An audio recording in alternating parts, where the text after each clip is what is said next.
Domingo, 12 horas, programa Eu e Você, de volta. Com a presença sempre querida do nosso deputado Gerson Berger. Gerson, habemos papa, não é? É argentino. Mas entre os assuntos da semana, que não será só a eleição do novo papa, nós traremos outros, claro. Um deles é a tendência do parlamento, principalmente o parlamento federal, passar para o Supremo Tribunal Federal questões que deveriam ser resolvidas por eles. Também nós falaremos das declarações antissemitas do primeiro-ministro da Turquia e seus reflexos a níveis internacionais. E ainda o nosso deputado falará sobre um assunto que eu considero assim da maior importância: dor, assunto sugerido por você, telespectador, que está aí nos assistindo. Pois é, Gerson, é isso, e não há a menor sombra de dúvida de que o assunto da semana foi a eleição de um novo líder religioso para a Igreja Católica. O Papa Jorge Mário Bergoglio, ou seja, Papa Francisco, como já é chamado, foi uma surpresa geral a eleição de um Papa argentino, a começar pela evidente decepção causada no Brasil, pois havia uma grande expectativa em torno do arcebispo de São Paulo, Dom Odilo Scherer.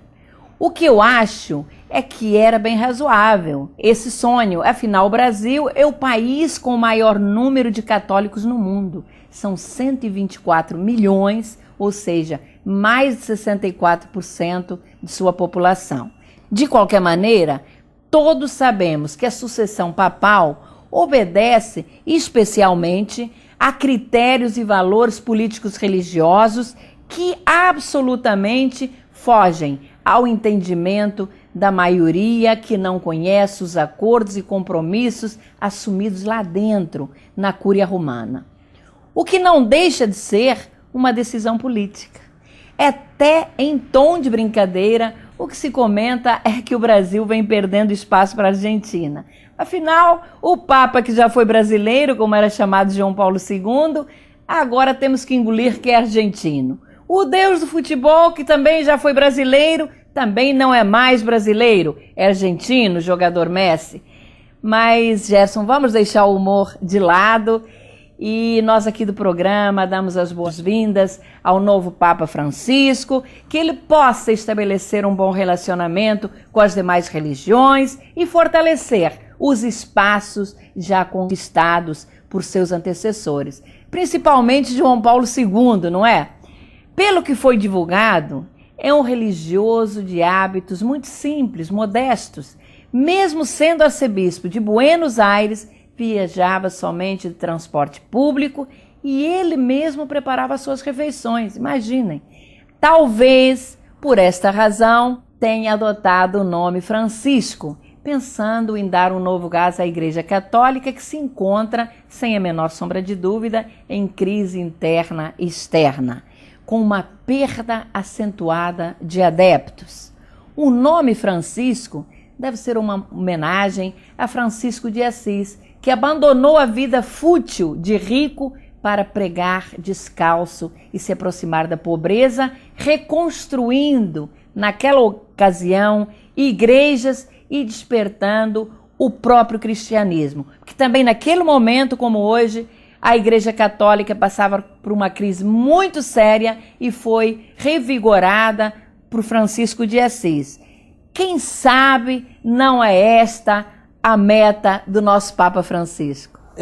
Tereza, interessante suas reflexões sobre o novo Papa. Acho importante a esperança e positividade em relação ao Papa Francisco, mas além de surpresa, o momento é de expectativa. Vamos aguardar os acontecimentos. Devo confessar que me surpreendeu e até me preocupou um pouco o fato de ele ser jesuíta. Não podemos esquecer que os jesuítas foram também responsáveis pela perseguição e matança de judeus queimados vivos durante a Inquisição. Além disso, foi também divulgado que o atual Papa teria tido ligações com o regime militar que perseguiu os portenhos e o silenciou. E quem silencia porque é culpado. Estaria ainda ligado ao sequestro de um sacerdote jesuíta, Orlando Ioglio, que passou 5 meses no centro de tortura militar. Pelo que vejo, houve uma grande indignação com sua eleição, vinda das associações de defesa dos direitos humanos da Argentina. Até mesmo entre o movimento Mães e Avós da Praça de Maio, outras ONGs e nas redes sociais, houve surpresa com a escolha de Bergoglio. Foi, ao que parece, difícil de ser digerida. É discutida a sua omissão em relação ao regime ditatorial argentino, que matou milhares de pessoas. Também é criticado o fato de um novo Papa nunca querer abrir os arquivos da Conferência Episcopal, caracterizando a falta de colaboração da Igreja com as investigações. Ô Tereza, com essas denúncias, acabo me lembrando do Papa Pio XII, tão comentado por nós aqui no programa, comprovadamente omisso em relação ao Holocausto nazista, e até hoje o Vaticano também não permitiu a abertura dos arquivos daquela época, e que, ao que tudo indica, também será difícil no atual papado. Tereza, como disse no início da minha fala, vamos aguardar os acontecimentos e aí poderemos tirar melhores conclusões. É isso mesmo, Gerson. Eu acho que o tempo ainda é muito curto para que possamos fazer avaliações, sejam elas extremamente positivas ou mesmo negativas.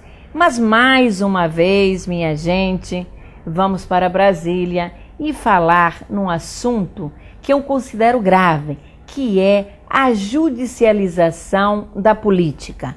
Quando vemos o Poder Judiciário fazendo interferência no Poder Legislativo, devemos, no entanto, deixar muito claro que este fato se deve à incompetência demonstrada pelo Congresso Federal para resolver questões que lhe são pertinentes, e o STF acaba sendo chamado para intervir e dar solução.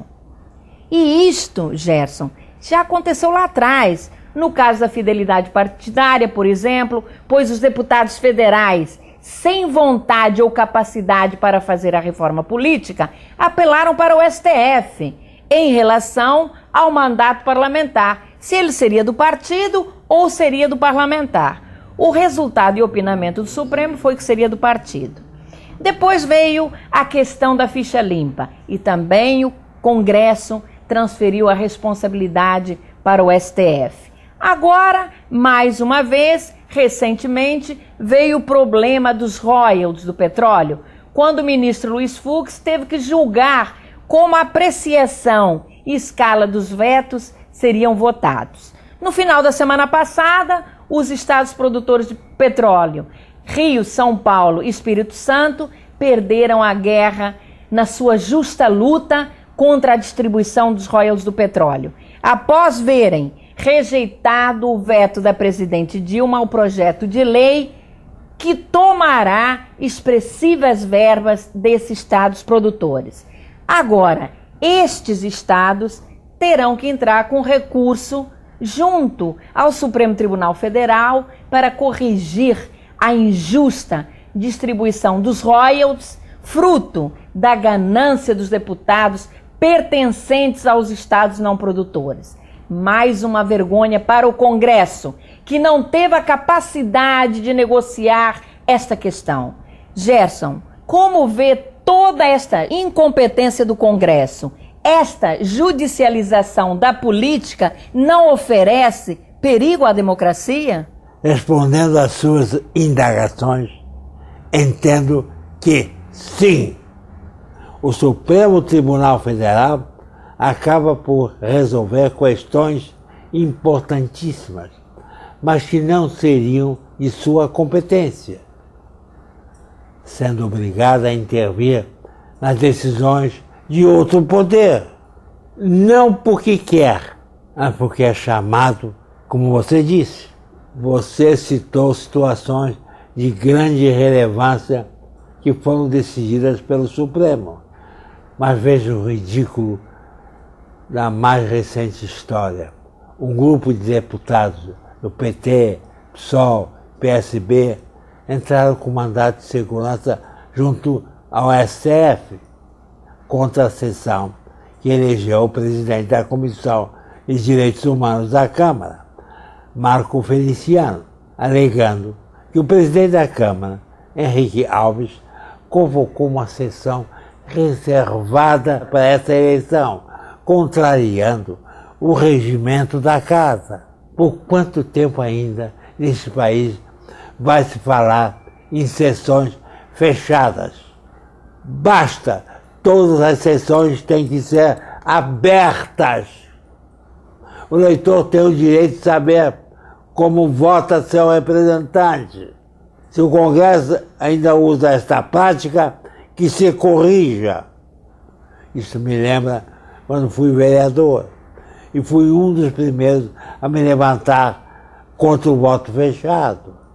Hoje, na Câmara Estadual e Municipal, todos os votos têm sido abertos, à exceção da cassação do mandato parlamentar, por imposição constitucional, que também entendo está na hora de mudar.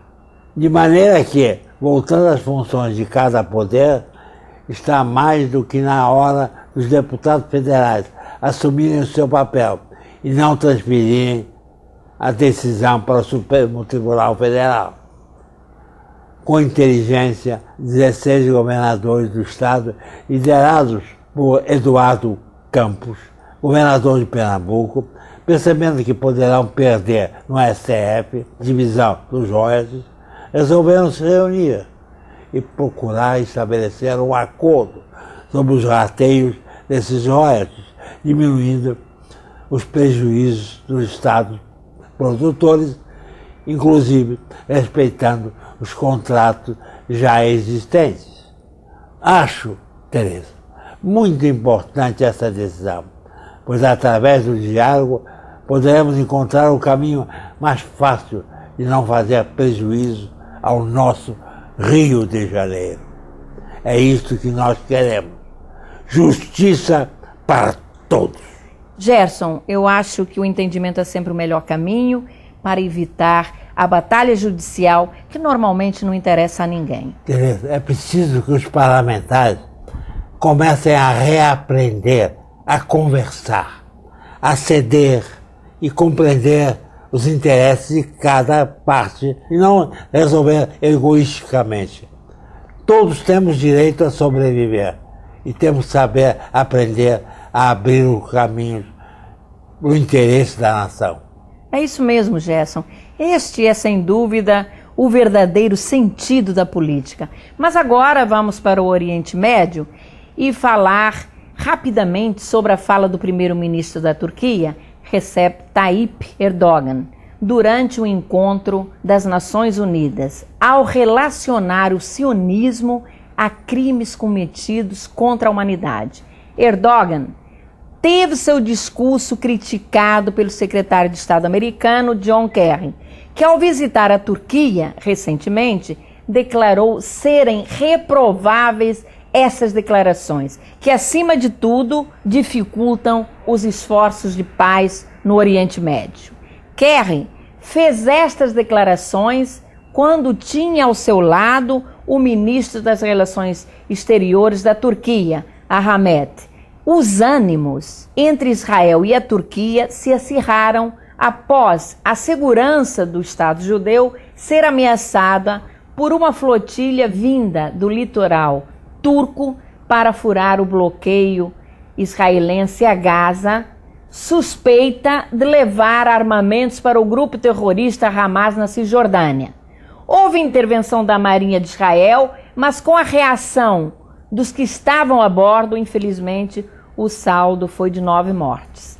Convém lembrar, Gerson, que Israel tinha razão nas suas suspeitas, pois logo depois seu estado foi alvo de mais de 1.000 mísseis disparados de Gaza pelo Hamas contra civis israelenses. Gerson, gostaria que você fizesse um breve comentário sobre as declarações do primeiro-ministro da Turquia, Recep Erdogan, e o contra-ataque do secretário de Estado americano, John Kerry. Afinal, tanto o Estado de Israel como a Turquia são aliados dos Estados Unidos, não é isso? Tereza, é muito importante a sua abordagem em relação ao caso da flotilha, e eu concordo plenamente.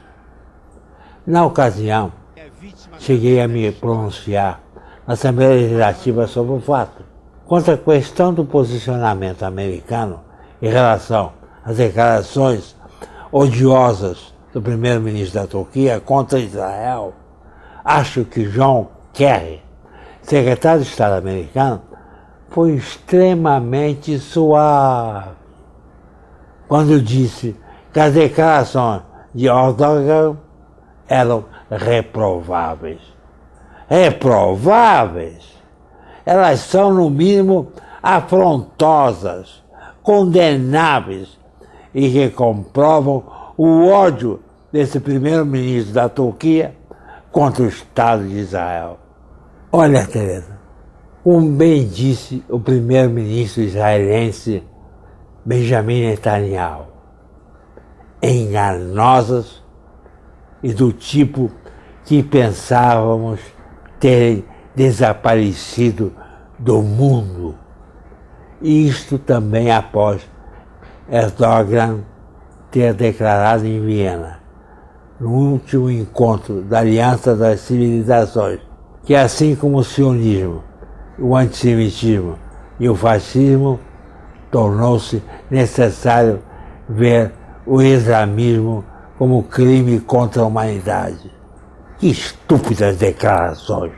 Na verdade, Tereza, a posição um tanto suave dos Estados Unidos em relação à Turquia deve ao fato do governo americano estar olhando lá adiante, prevendo a queda do ditador da Síria, Bashar al-Assad, quando teria na Turquia um parceiro estratégico no apoio à oposição síria e até no planejamento de um período posterior à queda de Assad, considerando que a Turquia tem sido um dos países mais críticos a este ditador. Vamos aguardar os acontecimentos. Afinal, o ditador Assad continua no poder, apesar da morte de milhares de seus irmãos sírios, que corajosamente se opõem ao seu regime.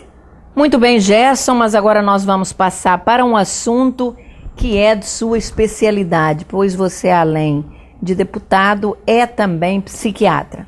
Vou pedir a você que aborde um tema que nos foi sugerido por um telespectador que relata que sua filha, de apenas 16 anos de idade, frequentemente se queixa de dores espalhadas pelo corpo.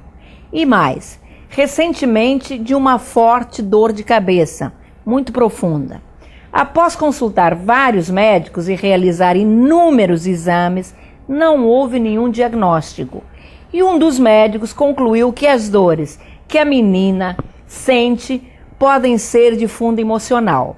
Segundo o pai, a jovem está há aproximadamente 2 meses fazendo psicoterapia com uma psicóloga e está sentindo-se agora muito mais aliviada dessas dores. O nosso telespectador pergunta: existem causas específicas que possam justificar as dores que minha filha sentia?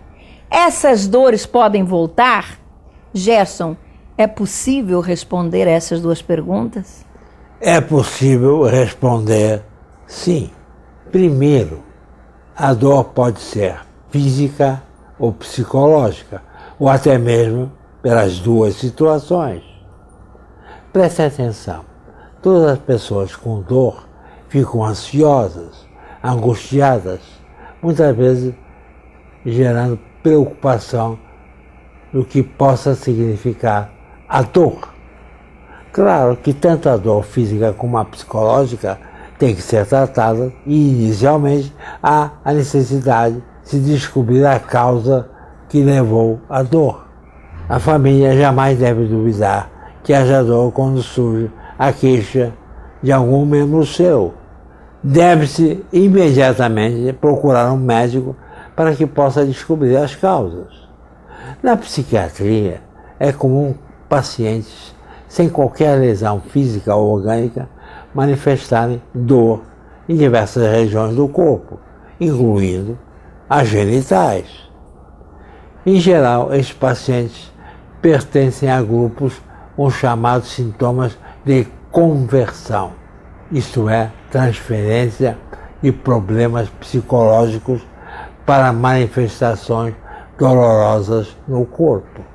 Mas veja, Teresa, mesmo a dor de origem orgânica, física, que aparece com muita frequência, vem acompanhada de medo. É muito comum ouvirmos o relato de dentistas contando que alguns de seus pacientes, ao sentarem na cadeira, suam frio, sentindo dores nos dentes e na boca injustificáveis, chegando a levantar da cadeira muitas vezes para ir ao banheiro. Mas não tenho dúvida que o paciente amedrontado sofre muito mais diante da mesma lesão que o paciente esteja tranquilo. A dor pode refletir no paciente também o sentimento de culpa. Lembro-me de uma paciente que tinha necessidade de entrar na igreja, mas não conseguia ficar lá dentro do templo, pois sentia um profundo zumbido no ouvido e uma dor como se sua cabeça fosse estourar. Ao se submeter ao tratamento psiquiátrico, lentamente através da psicoterapia individual, foi descoberta a causa. Ela, quando tinha 11 anos, foi seduzida pelo padrasto e se submeteu a esta sedução até os 14 anos, quando se recusou a continuar sendo objeto do padrasto. Após algum tempo, conscientemente, desencadeou-se um mecanismo de defesa que fez com que ela apagasse essa fase de sua vida. Mas, inconscientemente, ela se punia por isso quando entrava na igreja. Também, inconscientemente, o sentimento de culpa provocava o zumbido no ouvido e a dor de cabeça, não permitido que ficasse no templo, pois era uma casa de Deus. Este exemplo define como a dor psíquica se reflete no corpo, necessitando ser tratado sempre que surgirem os sintomas refletidos na dor. Não deixe de procurar um médico de sua confiança, que vai descobrir as causas dessa dor e aliviar o sentimento e o seu sofrimento. Está respondido. Gerson, esse exemplo que você deu da menina me impressionou muito, porque na verdade quando ela entrava na igreja, ela se sentia indigna diante de Deus. Agora, o mais curioso e mais traumático nessa história toda é que nós vemos que é dentro da própria casa, dentro da família, que muitas vezes se escondem esses canalhas, esses inimigos, como acontecia com o padrasto. E que possivelmente a mãe achava que era um grande amigo dela e da própria família. Quero te revelar que eu tive um caso em que a esposa sabia que a menina, filha, se submetia ao seu marido, que era padrasto dessa criança, e ela calava porque dependia do dinheiro dele. Então ela vendia a filha e ela tinha que se submeter porque a mãe achava que era natural. Uma coisa horrível. O Gerson, isso é extremamente deplorável e a gente custa acreditar que a mãe possa conviver com esse tipo de situação. Mas, infelizmente, ela faz parte do dia a dia de muitas famílias, muito mais do que nós podemos imaginar. Infelizmente, eu queria muito que você contasse uma historinha sobre aquela série relacionada a Amigos Urso, mas o tempo não dá. No próximo domingo, numa outra oportunidade, com toda a certeza, você vai contar e os nossos telespectadores, que sempre cobram, estarão aí para te ouvir e eu também, com o maior prazer.